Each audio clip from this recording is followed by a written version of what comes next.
Hey guys, hello everyone. तो welcome to our daily PYQ research programme.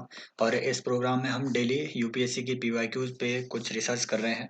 आज हम polity के कुछ PYQs देखेंगे, राइट। और इससे पहले 2021 के प्री के सारे PYQs हमने ऑलरेडी डिस्कस कर रखे हुए हैं। प्लेलिस्ट आपको मिल जाएगी, जा करके आप देख सकते हैं। देखिए दोस्तों, ये पहला क्वेश्चन है। पहला क्वेश्चन कहता है कि Rajya Sabha has equal powers with Lok Sabha in which matters. इस तरीके से ये क्वेश्चन आया हुआ था, राइट। और ये बिल्कुल ऐसे इजी क्वेश्चन है। ये वो क्वेश्चन होते हैं जिन्हें हम कह सकते हैं कि ये these are your lollipop questions. तो राज्यसभा का लोकसभा के बराबर में कौन सी पावर होती है? The matter of creating knew all India services. बिल्कुल गलत बात है दोस्तों, क्योंकि ऑल इंडिया सर्विसेज जो कि आर्टिकल 312 के तहत क्रिएट की जाएगी, उसके लिए राज्यसभा को एक रेजोल्यूशन पास करना पड़ेगा with special majority. With special majority इन्हें एक रेजोल्यूशन पास करना पड़ेगा। और ये रेजोल्यूशन पास करने की पावर लोकसभा के पास नहीं है। ये लोकसभा के पास नहीं है। तो it means Rajya Sabha has superior powers in this matter, right. तो ये आपका चला गया। दूसरा, amending the constitution, stand by mode में रखो। रिमूवल ऑफ द गवर्नमेंट, ये बात गलत है। अगर गवर्नमेंट को रिमूव करवाना है तो आपको नो कॉन्फिडेंस मोशन, NCM पास करना पड़ेगा। और नो कॉन्फिडेंस मोशन आप ओनली लोकसभा में ला सकते हो दोस्तों, राइट। और चौथा कहते हैं कि मेकिंग ऑफ कट मोशन। ये तो झूठ बात है, क्योंकि कट मोशन आपके आते हैं बजट में। और बजट पेश होता है, बजट पे जो वोटिंग होती है, वो वोटिंग सिर्फ और सिर्फ लोकसभा में हो सकती है। It means Rajya Sabha has no power to cut down the grants to the government under the budget, right। तो ये कुछ इसके फैक्ट है। और कट मोशन दोस्तों, कट मोशंस का आपको ज्ञान होना चाहिए। पॉलिसी कट मोशन क्या होता है, राइट। आपका अम, ये सारे कट मोशंस वगैरह आपको पता रहने चाहिए, right. And this is why the answer to this question would be your amending the constitution. क्योंकि राज्यसभा इक्वल पावर रखती है कॉन्स्टिट्यूशन को अमेंड करने के लिए। इसके लिए कोई जॉइंट सिटिंग का प्रावधान नहीं हो सकता। एंड अगर कॉन्स्टिट्यूशन अमेंडमेंट, अगर CAA पास हुआ है, CAB पास हुआ है, कॉन्स्टिट्यूशन अमेंडमेंट बिल, तो प्रेसिडेंट उसे साइन करने से मना नहीं कर सकता। ये बात कॉन्स्टिट्यूशन में कौन से कॉन्स्टिट्यूशन अमेंडमेंट एक्ट के तहत डाली गई थी, ये आप मुझे कमेंट में बताएंगे। नेक्स्ट क्वेश्चन देखते हैं दोस्तों। ये MP लैड्स पे क्वेश्चन आया हुआ था, राइट। ये कुछ टफ क्वेश्चन था उस टाइम पे, क्योंकि MP लैड स्कीम को ड्यूरिंग कोविड जो है ये सस्पेंड कर दिया गया था, ताकि इसके फंड को हम कोविड रिलीफ के लिए, राइट, कोविड मैनेजमेंट के लिए यूज किया जा सके। तो MP लैड्स पे ये क्वेश्चन था। पहली स्टेटमेंट कहती है कि MP lads fund must be use to create durable assets like physical infrastructure for health education etcetera, right. इसे स्टैंड बाय मोड में रखो। यहाँ सॉल्व करने की कोशिश करते हैं कि how you can solve these questions with the help of elimination etcetera. Second is कि specified portion of each MP's fund must benefit SC ST population. हो सकता है ऐसा कोई प्रोविजन हो, अभी स्टैंड बाय मोड में रखो। थर्ड कहता है कि MP lads funds are sanctioned only on yearly basis and unused funds can not be carried forward to the next year. ये एकदम झूठ बात है।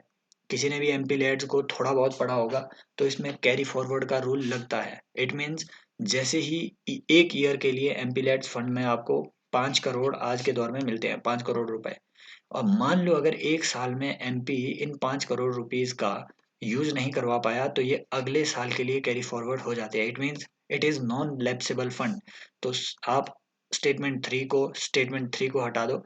आंसर आपका इन दोनों में से कोई होगा। फोर्थ स्टेटमेंट देखते हैं कि the district authority must inspect at least 10% of all works done under the scheme. 1 और 2 में तो हमें पढ़ना ही नहीं है, इसमें 1 और 2 तो करेक्ट है ही है। और अब देखना है हमने कि फोर्थ स्टेटमेंट करेक्ट है या नहीं। तो ये दोस्तों, ये फोर्थ स्टेटमेंट करेक्ट है। फ्यूचर में भी आपसे पूछा जा सकता है। याद रखना है कि MP लैड्स फंड के तहत जो भी काम रिकमेंड किए हैं किसी MP ने, क्या वो सही से इम्प्लीमेंट हुए या नहीं हुए। तो ये डिस्ट्रिक्ट अथॉरिटी जो कि यूजुअली DM होता है, उसे इस बात की इंस्पेक्शन करनी होगी कि क्या ये काम सही से हुए हैं या नहीं हुए हैं। It means your D would be the right answer.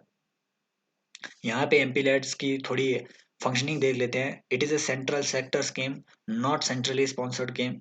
क्योंकि एमपी लेड स्कीम में जितना भी पैसा आ रहा है और जो मैनेजमेंट हो रहा है वो सेंटर कर रहा है, right. And your MoSPI, ministry of statistics and programme implementation, this is the nodal agency to implement MP LAD scheme.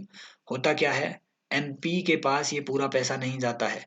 MP has only recommendatory power. MP recommend करेगा डिस्ट्रिक्ट अथॉरिटी को, जो यूजुअली डिस्ट्रिक्ट कलेक्टर होंगे। वो बोलेगा कि मेरे fund में जो ये 5 करोड़ रुपया है, इससे ये फलाना ढिमकाना पैसा आप इन इन वर्क्स के लिए आप एलोकेट करो। तो एमपी सिर्फ आप यहाँ पे रिकमेंड कर सकते हैं। He has no executive power, he has no regulatory powers. MPs की एग्जीक्यूटिव पावर किसकी होगी, डिस्ट्रिक्ट अथॉरिटी की। तो एलिजिबल वर्क्स पे आप उसमें अमाउंट सेंक्शन कर सकते हो। एंड इम्प्लीमेंटेशन एजेंसी कौन होगी, इसे भी कौन सिलेक्ट करेगा, district authority. And responsible for implementation, कि भैया एमपी लैड्स फंड की इम्प्लीमेंटेशन के लिए भी आपकी डिस्ट्रिक्ट अथॉरिटी जिम्मेदार होगी, मेंबर ऑफ पार्लियामेंट जिम्मेदार नहीं होगा। मॉस्पी जो है, मॉस्पी इससे रिलेटेड पॉलिसी फॉर्मुलेट करेगी, ये नोडल एजेंसी है। ये एनुअली 5 करोड़ रुपया रिलीज करती है, 2 इंस्टॉलमेंट्स में 2.5 2.5 करोड़ की। सिटीजन्स के पास अधिकार है कि वो राइट टू इंफॉर्मेशन के एक्ट के तहत आरटीआई फाइल कर सकते हैं इन फंड्स के एलोकेशन के बारे में कोई जानकारी लेने के लिए। एंड देन जो भी ऑन गोइंग आपके वर्क्स कंप्लीट हुए हैं, राइट, ये mplets.gov.in पे सारे जो काम है वो आपके वहाँ पे मेंशन किए जाते हैं, राइट। ये वहाँ पे आपके लिस्ट किए जाते हैं। तो ये आपकी ये दोनों स्टेटमेंट सही है कि ड्यूरेबल एसेट्स क्रिएट करने के लिए एमपीलेट्स फंड का यूज आप कर सकते हो। दूसरा कि एससी की इंडिया में जितनी रिजर्वेशन है दैट इज 15%। एंड एसटी की जितनी पॉपुलेशन अभी तक मानी जाती है दैट इज अराउंड 7.5%। तो इनके रिजर्वेशन लेवल के अकॉर्डिंग ही एससी और एसटीज को एमपी लेड से पैसा मिलेगा, समझ रहे हो। इट मीन्स किसी भी एमपी को जो काम रिकमेंड करना है उसमें से 15% फंड एससीज के बेनिफिट में जाना चाहिए, 7.5% फंड मिनिमम एसटीज के बेनिफिट में जाना चाहिए। जहां पर एसटी नहीं है वहां ये 7.5% फंड जो है आपके एससीज के बेनिफिट में जा सकता है, राइट। ये इसकी कुछ निटिग्रिटीज है, डिटेल्स है जो आपको पता रहनी चाहिए। आप मुझे बताएंगे कि एमपीज में भी कुछ नॉमिनेटेड एमपीज होते हैं, कुछ आपके कुछ आपके लोकसभा के एमपीज होते हैं, कुछ राज्यसभा के एमपीज होते हैं। आप मुझे बताएंगे कि लोकसभा के एमपीज कहाँ एमपी लेड फंड का इम्प्लीमेंटेशन कर सकते हैं, क्या सिर्फ अपनी कॉन्स्टिट्युएंसी में। राज्यसभा के एमपीज कहाँ पे एमपी लेड फंड का यूज कर सकते हैं, क्या सिर्फ अपने स्टेट में, या और फिर नॉमिनेटेड एमपीज ये कहाँ अपने एमपी लेड फंड का यूज कर सकते हैं, राइट। आप मुझे ये कमेंट में बताएंगे। थर्ड क्वेश्चन आता है दोस्तों कि fundamental rights are incorporated against untouchability, कि राइट अगेंस्ट अनटचेबिलिटी वो इनमें से कौन सी कैटेगरी के तहत फॉल होता है। ये बिल्कुल एकदम अपना लड्डू सा क्वेश्चन है, कुछ नहीं पूछ रहा है ये आपसे आर्टिकल 17 पूछ रहा है, जो कि आपके राइट टू इक्वालिटी की कैटेगरी में आता है। लड्डू क्वेश्चन है, आपको इसमें कुछ भी ध्यान नहीं रखना है उतना ज्यादा, क्योंकि ये सभी को पता है right against untouchability is a part of right to equality. यहाँ आपको जो याद रखना है दोस्तों, वो एक बार जाकर के civils rights act, right, civils rights act, या फिर जिसे हम कहते हैं SC/ST एक्ट। यहाँ मेन से आपसे अच्छा क्वेश्चन बन सकता है, 1956 में आई थिंक ये लाया गया था। तो आप मुझे बताएंगे 1955 या 56 में ये आया था। तो आप मुझे बताएंगे कि SC/ST एक्ट में जो ऑफेंसेस मेंशन्ड है वो ऑफेंसेस क्या क्या है। क्या वो बेलेबल ऑफेंस है या नॉन बेलेबल ऑफेंस है, क्या वो कंपाउंडेबल ऑफेंसेस हैं। वो ऑफेंसेस आप एक बार जाकर के पढ़ेंगे और कमेंट सेक्शन में आकर के बताएंगे कि वो ऑफेंसेस क्या क्या हैं। नेक्स्ट आता है दोस्तों कि separation of judiciary from executive is enjoined by. इसी तरीके का क्वेश्चन इन्होंने 2021 में भी पूछ लिया था। पूछा गया था कि if we allow the concentration of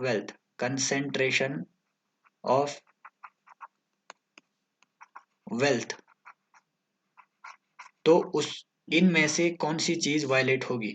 तो that is DPSP, concentration of wealth को रोकने की प्रावधान आपके आर्टिकल 39 सबसेक्शन सी में दिया गया है। सिमिलरली जो separation of judiciary from executive है, ये भी आपके डीपीएसपी में मेंशन्ड है। आप मुझे बताएंगे कि ये जो आइडिया है, ये आर्टिकल 50 में दिया गया है या आर्टिकल 51 में? कंफ्यूजन दूर करने के लिए आपका सेल्फ लर्निंग करना बहुत जरूरी है, राइट? तो एक बार जा करके खुद उस आर्टिकल को पढ़ के देखिएगा, राइट? इसी से आपको चीजें याद रहेगी, एक्टिव लर्निंग से ही चीजें याद रहती है। नेक्स्ट क्वेश्चन दोस्तों, ये पूछा गया था कि बजट के साथ साथ जो फाइनेंस मिनिस्टर है, वो मैक्रो इकोनॉमिक फ्रेमवर्क स्टेटमेंट भी ले डाउन करती है पार्लियामेंट में। वो इनमें से कौन कौन से एक्ट के तहत मैक्रो इकोनॉमिक फ्रेमवर्क स्टेटमेंट को मतलब इनमें से कौन से प्रावधान के तहत उसके लिए ये मैंडेटरी है कि वो macro economic framework statement file करे पार्लियामेंट में? तो दोस्तों, इसका जो आंसर है that is your FRBM act, physical responsibility and budget management act.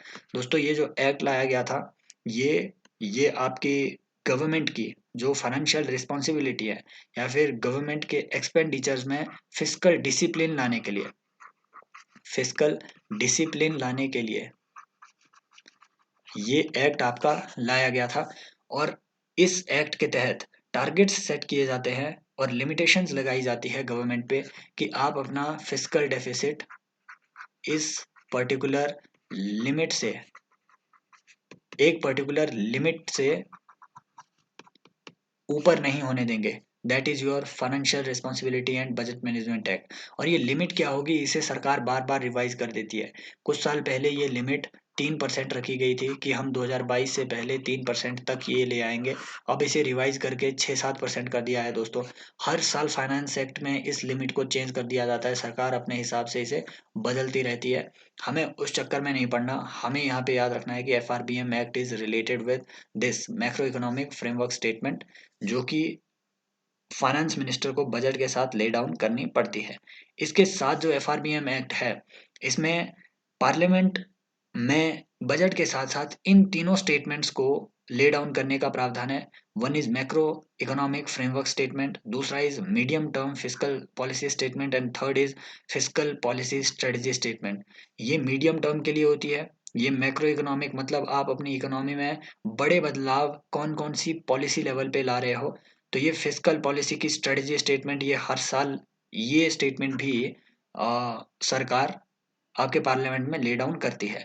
साथ आपको एन के सिंह कमेटी का पता होना चाहिए दोस्तों। एन के सिंह कमेटी जो कि एफआरबीएम एक्ट को रिव्यू करने के लिए एफआरबीएम रिव्यू कमेटी बनाई गई थी। आप मुझे बताएंगे कि जो 15th फाइनेंस कमीशन है, 15 FC है, उसके चेयरमैन कौन रहे हैं, ये भी आप मुझे बताएंगे। और एन के सिंह कमेटी ने एफआरबीएम एक्ट को जब रिव्यू किया, तो उन्होंने इसमें एक बात कही थी कि एफआरबीएम एक्ट के तहत कुछ रिलैक्सेशंस जरूर रखनी चाहिए गवर्नमेंट्स पे, रिलैक्सेशन जरूर रखनी चाहिए गवर्नमेंट पे, ताकि गवर्नमेंट्स अपनी इमरजेंसी के टाइम, इमरजेंसी सिचुएशन में अपनी जो बोरोइंग्स हैं उन्हें बढ़ा सके, राइट, इकोनॉमी को सस्टेन करने के लिए। इसीलिए बाद में 2017 में एक एस्केप क्लॉज लाया गया एफआरबीएम एक्ट में। इसमें यह बात कही गई कि एफआरबीएम एक्ट के तहत जो लिमिटेशन सेट की गई है 3% ऑफ फिजिकल डेफिसिट एटसेट्रा की, उस लिमिट को हम इन कंडीशंस में ब्रीच कर सकते हैं, वहां एस्केप क्लॉज लागू होगा। वो कौन सी सिचुएशन है दोस्तों? National security, war and national calamity, collapse of agriculture, yes, and structural reforms अगर आपको इकोनॉमी में लाने हो, and then decline in the real output growth of a quarter by at least 3 percentage point below the average of previous 4 quarters. कि अगर पिछले 4 quarters मतलब एक पूरे साल में, एक साल में जितनी आपकी ग्रोथ रही है, उस रियल आउटपुट की ग्रोथ में अगर 3% की का डिक्लाइन किसी भी एक क्वार्टर में, आने वाले एक क्वार्टर में आता है, उस केस में भी एस्केप क्लॉज लागू हो जाता है। इट मीन्स ग्रोथ को प्रमोट करने के लिए भी सरकार अपनी लिमिट से ज्यादा जो है लोन ले सकती है। आई होप ये पूरी जो सीरीज है रिसर्च का प्रोग्राम, ये आपके लिए हेल्पफुल साबित हो रहा होगा।